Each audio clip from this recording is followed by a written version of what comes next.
Cultivation of black gram. पिछली video lecture में हमने डिस्कस किया था ग्रीन ग्राम के बारे में। ग्रीन ग्राम को हम क्या कह रहे थे, हिंदी में मूंग कह रहे थे। ठीक है, जो ब्लैक ग्राम होता है उसको हम हिंदी में उड़द कहते हैं। इन दोनों में डिफरेंस क्या है, जो ग्रीन ग्राम की जो बालियाँ होती है, पोर्ट्स होते हैं, वो नीचे की साइड होते हैं। ठीक है, लेकिन जो ब्लैक ग्राम होता है, उड़द होता है, इसकी जो बालियाँ होती है, पोर्ट्स होते हैं, वो ऊपर की साइड होते हैं। ठीक है, उसके अलावा इसका बॉटनिकल नेम में भी डिफरेंस देखने को मिलता है। ग्रीन ग्राम का जो बॉटनिकल नेम होता है वो विग्ना रेडिएटा होता है, और ब्लैक ग्राम का जो उड़द होती है हमारी, उसका जो बॉटनिकल नेम होता है वो विग्ना मुंगो होता है। ठीक है, तो स्टार्ट करते हैं ब्लैक ग्राम के बारे में। पहले तो कुछ इंट्रोडक्शन देखेंगे, सामान्य जानकारी इसके बारे में देखेंगे। ब्लैक ग्राम का जो बॉटनिकल नेम होता है वो होता है विग्ना मुंगो। यहाँ पर बच्चे बड़े कन्फ्यूज होते हैं, क्योंकि ग्रीन ग्राम को हम हिंदी में मूंग बोलते हैं। ठीक है, लेकिन बॉटनिकल नेम ब्लैक ग्राम का विग्ना मुंगो होता है, इसलिए बच्चे बड़े कन्फ्यूज हो जाते हैं। ठीक है, यहाँ पर आपको ध्यान रखना है, जो ब्लैक ग्राम का बॉटनिकल नेम है वो क्या है, विग्ना मुंगो है। अब कभी कभी आपने क्या देखा होगा, जितने भी बॉटनिकल नेम है उसके आगे आपने एल लगा हुआ देखा होगा। जितनी भी बुक्स आपने पढ़ी होगी तो बुक्स के अंदर बॉटनिकल नेम के आगे एल लगा होता है। इस एल का मतलब क्या होता है, इस एल का मतलब होता है एक वैज्ञानिक है कार्ल लिनियस, एक साइंटिस्ट है कार्ल लिनियस। जितने भी हमारे बॉटनिकल नेम है, ऑलमोस्ट जितने भी बॉटनिकल नेम है, बॉटनिकल क्लासिफिकेशन है, वो इन्हीं वैज्ञानिक ने दिया है, कार्ल लिनियस। ये एक साइंटिस्ट है, इन्होंने क्या किया है, जितने भी बॉटनिकल क्लासिफिकेशन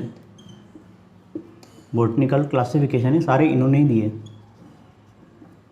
ऑलमोस्ट हम कह सकते हैं 90% जो बॉटनिकल क्लासिफिकेशन है वो कार्ल लिनियस साइंटिस्ट ने ही दिए। इसलिए जो बॉटनिकल नेम है उसके आगे एल लगा होता है। ये आपको बुक, जितनी बुक्स है वहाँ पर आपको देखने को मिलेगा। ठीक है, तो अभी हम यहाँ से हटा देते हैं।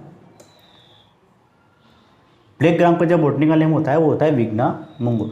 फैमिली की बात करें तो लेग्यूमिनेसी फैमिली के अंदर आते हैं, लेग्यूमिनेसी फैमिली के अंदर आता है। और लेग्यूमिनेसी का जो नया नाम है वो है फेबिएसी। फेबिएसी इसका नया नाम है। ओरिजिन की बात करें, इसका तो उत्पत्ति स्थान कहाँ पर है, इसका उत्पत्ति स्थान भारत में। ठीक है, भारत का माल है, इंडिया। ठीक है, क्रोमोसोम नंबर की बात करें तो यहाँ पर आपको 2 क्रोमोसोम नंबर याद रखना है, एक तो 22 और एक 24। ठीक है, कई बुक्स में आपको 22 देखने को मिलेगा और कई बुक्स में आपको 24 देखने को मिलेगा, तो दोनों आपको ध्यान रखना है। ठीक है, एग्जाम में दोनों आ सकते हैं। पॉलिनेशन यहाँ पर सेल्फ पॉलिनेशन होता है। किस टाइप का पॉलिनेशन होता है, यहाँ पर सेल्फ पॉलिनेशन यहाँ पर होता है ब्लैक ग्राम के अंदर। इसको हम उड़द बिन भी बोलते हैं, इसको हम उड़द बिन भी बोलते हैं। इसका जो हिंदी नाम होता है वो क्या होता है, इसका हिंदी नाम होता है उड़द। उड़द इसका क्या होता है, हिंदी नाम होता है। ठीक है, इसके अंदर प्रोटीन कंटेंट कितना होता है, प्रोटीन इसके अंदर होता है 24 से 25%। 24 से 25% के बीच में इसके अंदर प्रोटीन कंटेंट होता है। ठीक है, इसका जो फ्लावरिंग पोर्शन होता है, जब इसके फ्लावर आते हैं तो वो जो ग्रुप्स ऑफ फ्लावर होता है उसको क्या बोलते हैं, इन्फ्लोरेंस को क्या बोलते हैं। इन्फ्लोरेंस का मतलब क्या होता है, जो फ्लावरिंग पोर्शन होता है, ग्रुप ऑफ फ्लावर होते हैं, उसको हम बोलते हैं रेजिम। क्या बोलते हैं, रेजिम। जो ऑक्सिलरी रेजिम हम इसको बोलते हैं। जितने भी लेग्यूम क्रॉप है उसका जो इन्फ्लोरेंस होता है वो ऑक्सिलरी रेजिम होता है। ठीक है, अब ये ब्लैक ग्राम कैसी क्रॉप है, ब्लैक ग्राम की बात करें तो ये जायद सीज़न में ग्रो की जाती है। ठीक है, जायद सीज़न में ग्रो की जाती है, मोस्टली जायद सीज़न में की जाती है, लेकिन कुछ पार्ट ऐसे हैं वहाँ पर ये खरीफ सीज़न में भी ग्रो की जाती है। तो आपको यहाँ पर दोनों ध्यान रखना है, जायद सीज़न और खरीफ सीज़न, यहाँ पर आपको दोनों ध्यान में रखना है। ठीक है, मोस्टली ये जायद सीज़न में ग्रो की जाती है, लेकिन कुछ पार्ट ऐसे हैं यहाँ पर ये खरीफ सीज़न में भी ग्रो की जाती है। उसके बाद बात करें, ये कैसी क्रॉप है, शॉर्ट डे क्रॉप है। शॉर्ट डे क्रॉप है, इसको कम लाइट की आवश्यकता होती है। ठीक है, नोट कर लीजिए इसको, फिर आगे बढ़ते हैं।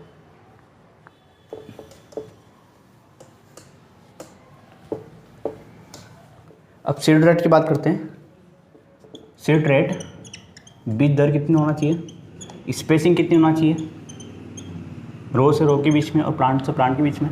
उसके बाद हम बात करेंगे फर्टिलाइज़र। फर्टिलाइज़र हमें कितना देना चाहिए, और हम बात करेंगे इरिगेशन की भी, इरिगेशन की भी यहाँ पर बात करेंगे। ठीक है, तो सीड रेट की बात कर लेते हैं। सीड रेट यहाँ पर 2 है, जायद सीज़न की अलग है। ठीक है, और खरीफ सीज़न की अलग है। पहले हम बात करेंगे जायद सीज़न की, फिर हम देखेंगे खरीफ सीजन की। जायद सीज़न में हम 20 से 25 किलोग्राम प्रति हेक्टेयर के हिसाब से सीड रेट लेते हैं। तो खरीफ सीज़न की जब बात करते हैं तो वही 12 से 15 किलोग्राम प्रति हेक्टेयर।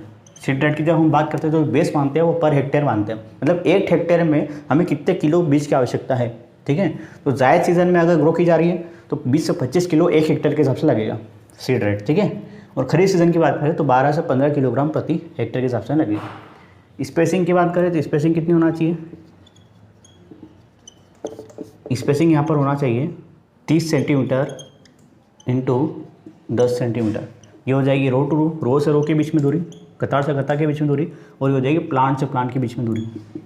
ठीक है, रो टू रो हो जाएगी 30 सेंटीमीटर और प्लांट टू प्लांट के बीच में जो दूरी होगी वो होगी 10 सेंटीमीटर। फर्टिलाइज़र की बात करें, फर्टिलाइज़र कितना होना चाहिए?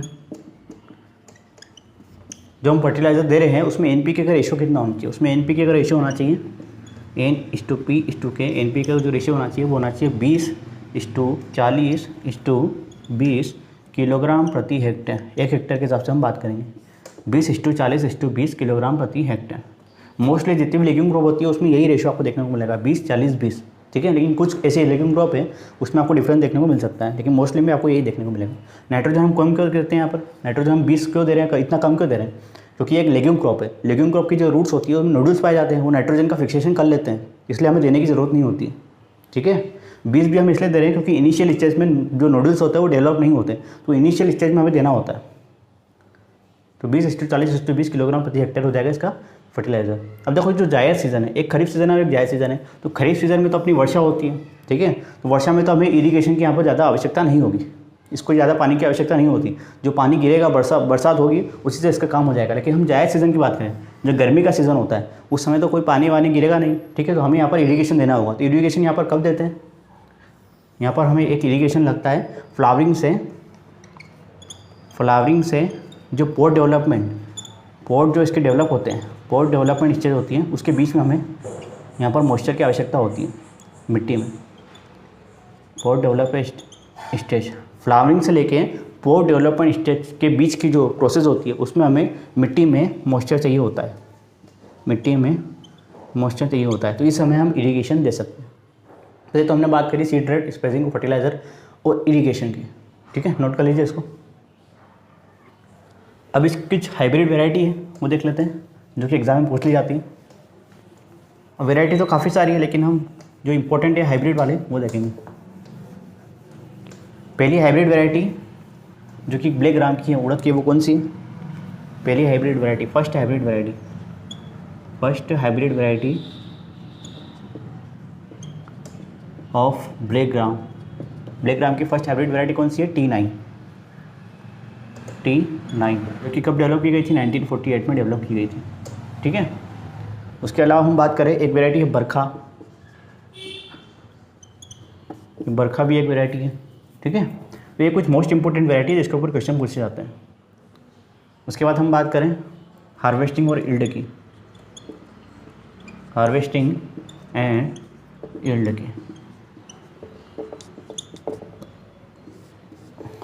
यील्ड की बात करें तो इसकी जो उपज आती है, उपज कितनी आती है? इसकी उपज आती है 12 से 15 कुंटल प्रति हेक्टेयर के हिसाब से। 12 से 15 कुंटल 1 हेक्टेयर में निकलेगी इसकी उपज। ठीक है, 12 से 15 कुंटल प्रति हेक्टेयर, 1 हेक्टेयर में 12 से 15 कुंटल इसकी उपज होगी, यील्ड होगी। ठीक है, कब हार्वेस्ट करना चाहिए इसको? 20 से 22% जो है मॉइस्चर होना चाहिए सीड में। 20 से 22% मॉइस्चर सीड पे हार्वेस्ट कर लेंगे। तो ये कुछ इंपॉर्टेंट चीज़ें थी जो कि हमने डिस्कस करी है ब्लैक ग्राम के अंदर, नोट कर लो इसको। इसके अलावा बात करें तो एक लेग्यूम क्रॉप है, और लेग्यूम क्रॉप में हम सीड ट्रीटमेंट कैसे करते हैं? राइजोबियम से करते हैं। ठीक है, राइजोबियम क्या करता है? राइजोबियम बैक्टीरिया जो नाइट्रोजन फिक्सेशन में मदद करता है। ठीक है, सीड ट्रीटमेंट भी हम कैसे करेंगे? हम करेंगे राइजोबियम से, ठीक है। तो ये कुछ इंपॉर्टेंट चीज़ें थी जो कि हमने ब्लैक ग्राम के अंदर डिस्कस करी है। आपने देखा होगा ग्रीन ग्राम और ब्लैक ग्राम, जब हमने पिछली वीडियो में ग्रीन ग्राम को डिस्कस किया था, तो अगर आपने वो वीडियो नहीं देखा तो उसको देख लेना, क्योंकि ग्रीन ग्राम और ब्लैक ग्राम दोनों सिमिलर है, दोनों में ज़्यादा अंतर नहीं है। ठीक है, आप एक बार अलग से आप डिफरेंस बना सकते हो, एक साइड आप लिख सकते हो ग्रीन ग्राम और एक साइड आप लिख सकते हो ब्लैक ग्राम, दोनों में ज़्यादा अंतर आपको देखने को नहीं मिलेगा, जितनी भी चीज़ें दोनों में सेम ही है, ठीक है। तो इसके अलावा बाहर क्वेश्चन नहीं पूछे जाते, जितनी भी चीज़ें क्वेश्चन बन सकते हैं, जो क्वेश्चन पूछे जा सकते हैं एग्जाम में और जो पूछे जा चुके हैं वो सारी चीज़ें हमने डिस्कस कर ली है, ठीक है। ज़्यादा हमें इसमें नहीं पढ़ना है, पढ़ने को तो बहुत कुछ होता है, लेकिन हमें एग्ज़ाम के हिसाब से तैयारी करना है, जितने भी कॉम्पिटेटिव एग्जाम है एग्रीकल्चर के उसके हिसाब से हमें तैयारी करना है, ठीक है।